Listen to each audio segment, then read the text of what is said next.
Hi, I'm Hossain. Today I'm going to talk about Rohingya Cultural Memory Centre, how we made this place with the Rohingya artisans and craftsmen. So Rohingya Cultural Memory Centre is a place that was created to preserve the identity of Rohingya community and focusing on their mental well-being. While designing this building, we created the process in a way that they can engage in every step and have their opinions, and they can come and build this place together.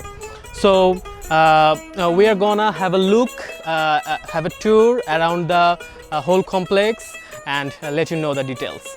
So we start from this gameplay area. So this field is focused on the traditional children games or any kind of game, so that the community children can come and have a tournament or so.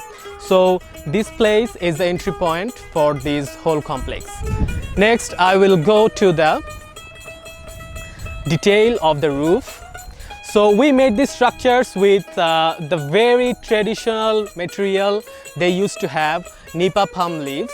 Almost 99% of the houses in the Myanmar, they used to build this with nipa palm leaves. So what we did, you won't see any structure, maybe one or two, but you won't see much of the use of these nipa palm leaves here.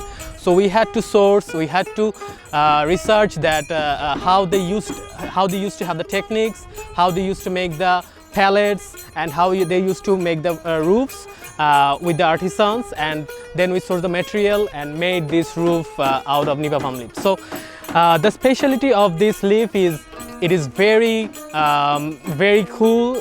It keeps the temperature low in the structures, in the structure below. So what we did was we got these materials from a very nearby source, Ramu, and we brought this to our artisans. They showed us how they used to have these techniques.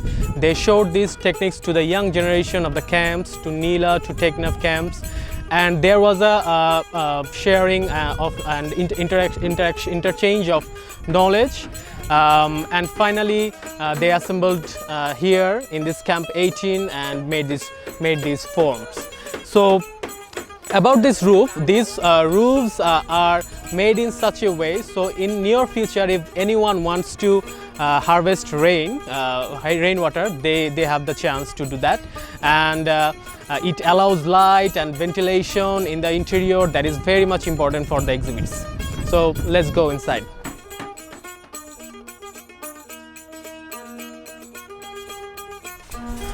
So one thing was very important for this structure was that this structure had to be public, and we had to make sure that community people can come anytime here and have a sense of ownership as well. So we tried to intentionally avoid the fencing around, but we made sure of the security, of the protection for the structure as well. But the secondary layers of the structure, the semi-outdoor spaces, this is the community pathway that allows, as you can see, the community people can come and see all the exhibits that are outside. Maybe the exhibition hall will not be open 24/7, but this allows a temporary exhibit or a 24/7 exhibit to the community. So I'm going to talk about this extended veranda a bit.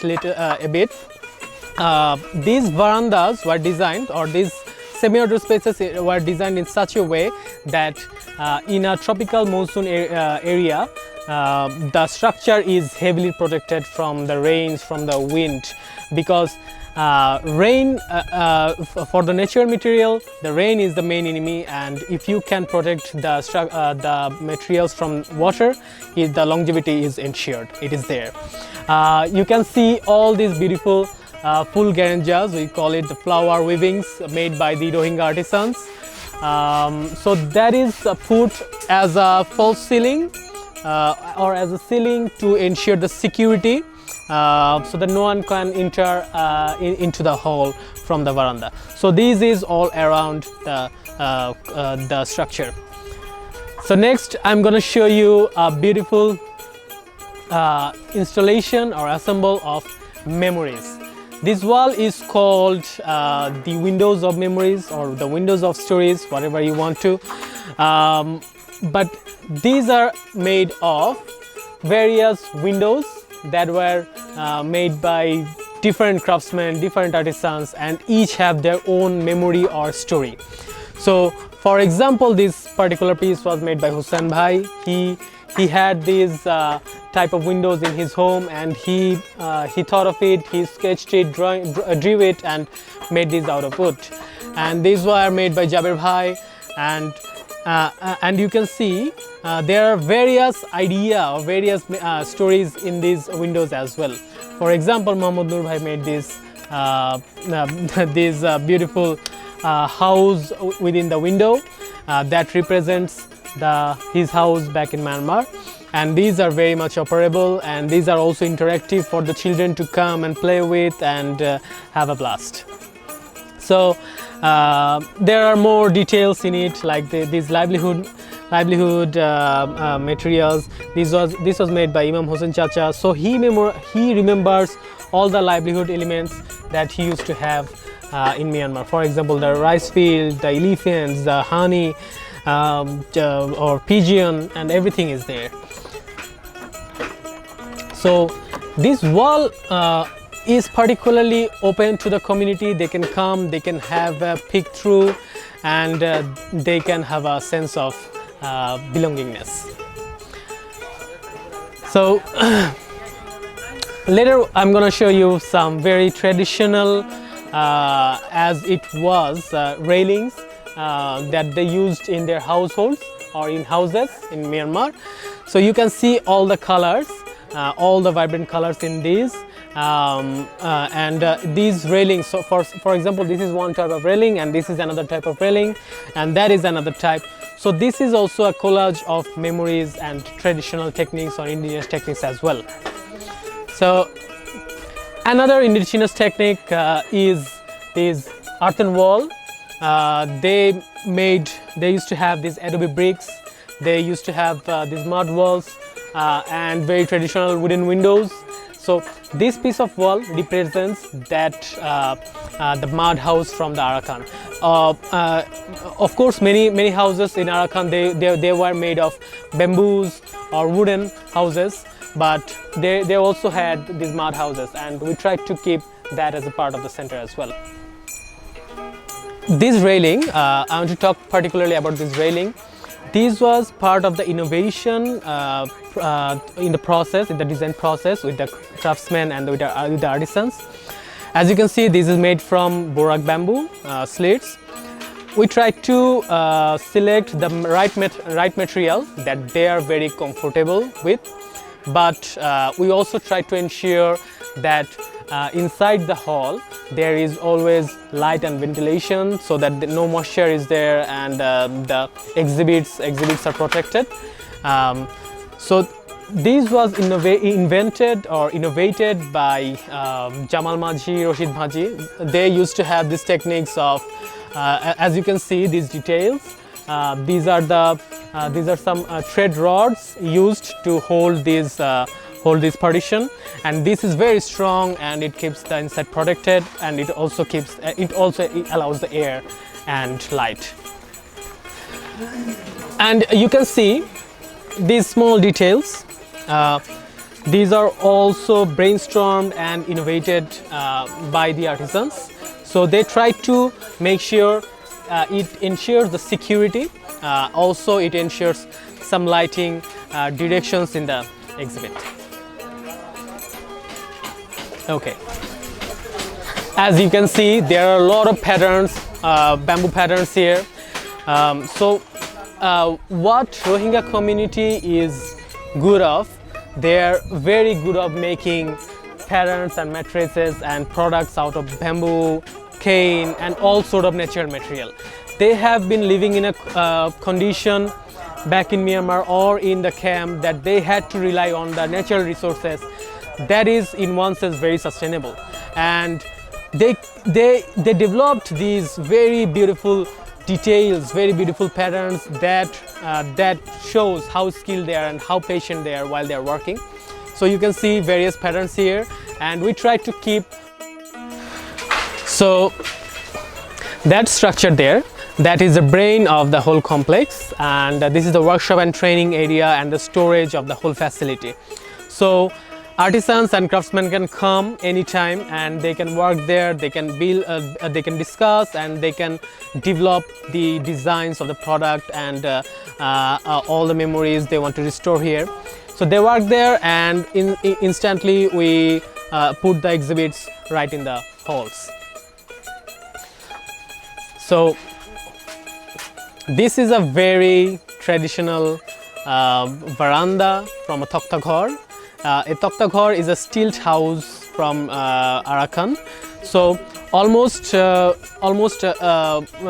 to 90% of houses in Arakan, they used to have these stilt structures, and they used to have these semi-outdoor spaces, because these spaces allowed them to gather, to have their guests, and to interact with their neighbors, and these are very memorable to them. And we decided to have these represented in the front or in the entry of the whole hall.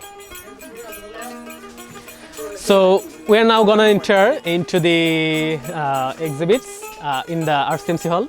Let's go inside. As you can see, more weavings from bamboo and all the nature materials. These are mostly wooden frames and bamboo mattresses, bamboo mats that they used to have in their houses. So I'll show you a very interesting technique that I love. So out of these natural materials, they made this very modern and very effective design. So sliding doors and windows for the information booth. So as a whole, we have 3 halls in our RCMC exhibition hall.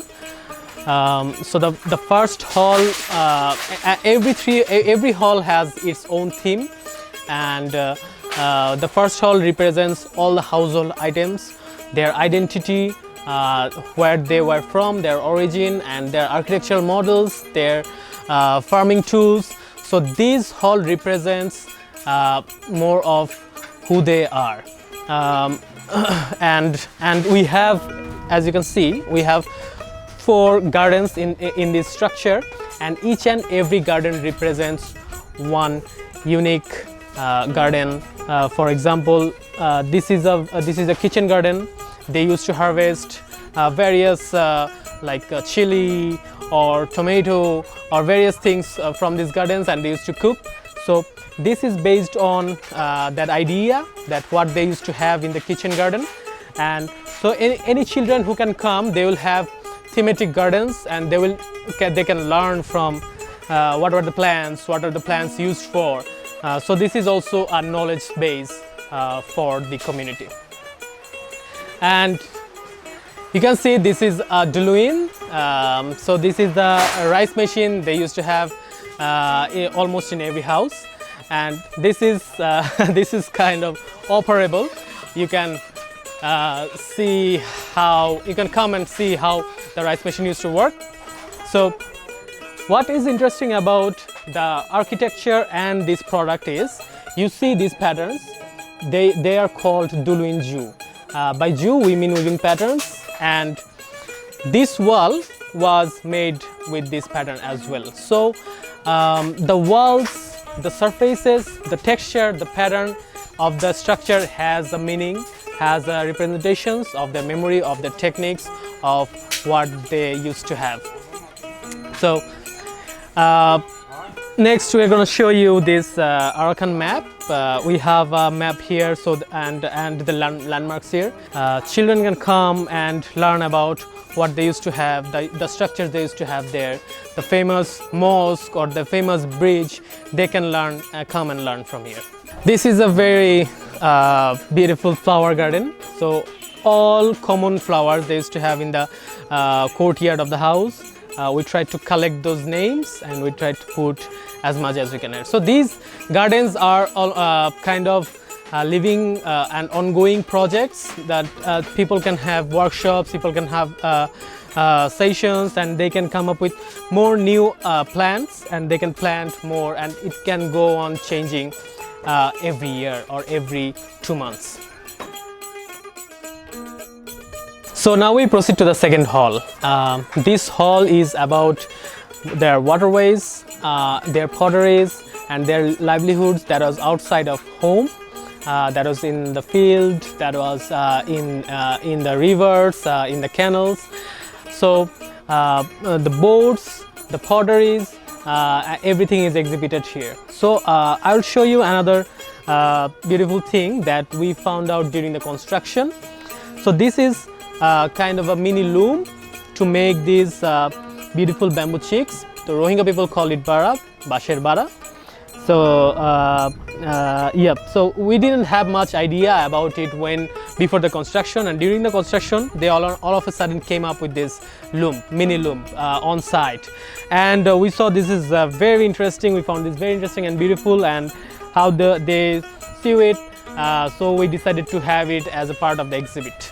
So the idea of this space is that we are looking at this like a very breathable and very changeable museum, living museum, so that people come here often, they can have their opinions, they can have their stories, new stories, memories, inputs, and this space hopefully will change over time again and again. So that makes it more engaging with the community, and more breathability of the space is ensured. So you can see the beautiful boats here. There is a mini pond behind that, behind the boat section. So you can see all it looks like a representation of the very traditional ponds they used to have in their life. So you can see that paddy, it even have some fishes inside. So they are planning to develop it over time as well. So maybe you will have it change in next 6 months, and you will come and be surprised again. And about these tables, these are made from very beautiful, very simple borak bamboos. So these are mostly made from wastage materials that we used to have after this construction, and we tried to reduce the waste of material or to utilize it and convert it into something beautiful. So these tables are the product of that. So all the wooden frames and all the bamboos that you can see, these are wasted materials, and this represents the wave from the sea or from the river, and these boats are kept on it. You can also see the nets, the fishing nets there. That is used in everyday life of the fishermen. And one thing I want to show you in this structure is that the lighting method or techniques. So during the design process, we had this concern or consideration that since there will be a lot of exhibit inside, we need to have proper lighting. Otherwise it may look very dull, or it may look not enough vibrant. So we had these skylights in every hall. The ridge of the halls are basically plastic fiber sheets, and that allows the light on the exhibits. But the roof also, since the height of the roof is much higher than usual houses, it allows the temperature to go down inside, and that makes it more comfortable to be here. Since we are trying to focus on the mental well-being, people need to come here, need to feel comfortable, and they need to be able to spend a lot of time. So this is from the outside, as we have shown you, a very traditional mud wall, earthen wall. They used to have these shelves in their earth walls, and used to have their kitchen items on it. So we tried to convert it into a shelf or into a corner that can hold all the pottery sections as well. So this represents that. This was particularly made by Jogir Chacha and Nurul Islam Chacha. So they're very capable craftsmen. They gave us the idea how you need to plaster it, how you need to make the adobe blocks. so we did it accordingly. So let's proceed to the hall number 3. Before that, I'm going to talk about some environmental aspects of this whole construction. As this structure is placed on a hilltop, we tried to have these perforations within the 3 halls, and the gardens of course allows the perforation to for the rainwater to be soaked in the ground. We wanted groundwater to be recharged frequently, and these perforations allowed that as well. As you can see, in between the halls we used just soakable paving, just brick soling, so that it allows the rainwater that comes here into the ground. But inside the hall, the blocks, these blocks are more traditional, or more it represents various icons from the community, from the culture. So these tiles were also developed during the construction. We had less idea about it, but the process, the creative process itself allowed these designs come out, and you can see all the beautiful pavements here. So apart from these blocks, we also have these clay tiles. These are made from clay, and they are burnt and turned into red tiles for the decorative purposes. So these small details, or these small construction elements, they allowed this freedom and flexibility during the construction for the craftsmen, for the labor, to play with the space, to decorate it as much or as they wanted to.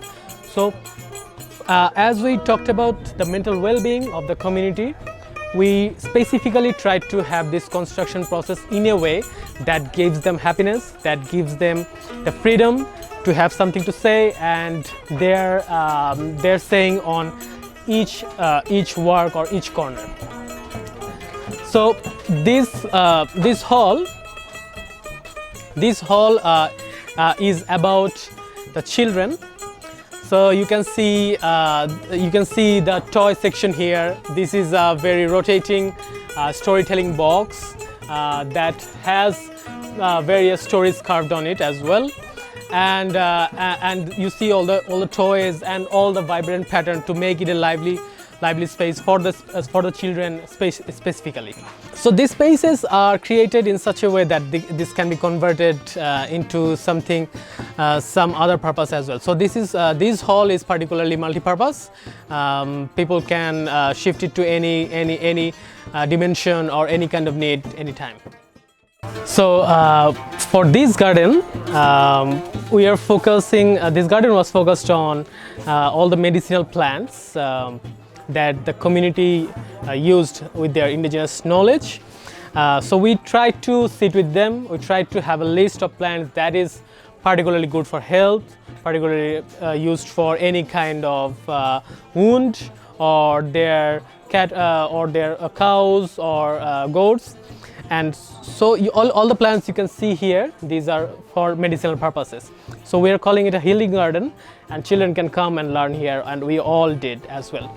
So in the background of it, you see these beautiful patterns. Of course, this was made by Nurul Islam Chacha, Imam Hossain Chacha, Shabuddin Bhai. So they are expert of these patterns, and you can see how beautiful it is, and it allows some beautiful light inside as well. So after the children's corner, we are gonna now enter into the women's world. So this particular corner was created in such a way that it allows the option to have a sense of privacy when the women come here and they work on these beautiful embroideries and their beautiful needleworks and all sort of works. So as you can see, the whole structure allows these light, this breathability is there. That is very important for this breathable space. It doesn't really block the space from outside, but it gives a sense of enclosure, and you can see those curtains, those patterns, those weavings, they allow some privacy from the whole other halls. Also, you can see how the weavings, the jewels, they cut the light, they allow the beautifully crafted light inside as well. So not all of these were in our mind when we had when we developed the design, but as we said that it was created by the participation of the craftsmen and the artisans, and these allowed so much details, so much beautiful corners in every halls or in every surfaces. So one thing I'm going to mention about this structure is that you see all these columns and all these joints. We designed it in such a way that it itself is a refugee. In a sense, it can be dismantled and assembled it somewhere else as well. So these columns, these are very temporary. These are just put into the site, and you can really carry it and pull it out and place it to somewhere else if you need it in the near future. And all these walls, these are also removable. These allows the flexibility of the structure. You can dismantle it and you can assemble it somewhere else. So in the context, in the camp, one concern is very alarming, is that the wastage of material. We try to minimize that as much as possible, and we try to have all this flexibility, all this portability, so that even if any time we need to shift and take it to some other places, we have that option. So you see the windows from the inside, and that allows children to play with them again. And all these elements are here to pick and assemble, to have their knowledge shared, to have their wisdom shared, to have the stories shared as well. So I'll just go to outside from here. One thing is, look how clear the sky is visible. So these gardens, these spaces allow people to gather around and have separate discussion sessions, separate idea sessions. It allows the flexibility and serenity as well.